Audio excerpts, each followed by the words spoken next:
இப்போ நான் என்ன கேட்குறேன் தெரியுமா உன்கிட்ட? இப்போ அதை எடுத்து கேட்குறீங்களா? 2000 ரூபா கொடுத்துட்றேன்.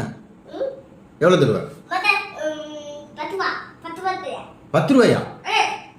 10 ரூபா கொஞ்சம் காசு. நீ 2000 ரூபா கொடுத்தா தான் நிறைய காசு.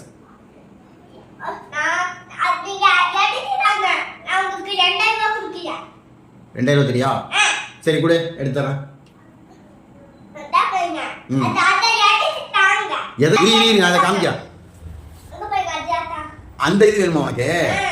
சரி, நான் இப்போ அதை எடுத்து கொடுக்காம எனக்கு காசு வேணுமே. எனக்கு 2000. அதுல பொருள் தான், அது உள்ள பொருள் தான் இருக்கு. என்ன பொருள் நீ சொல்லு. தர மாட்டேன். 2 ரூபாய்க்கு தர மாட்டேன்.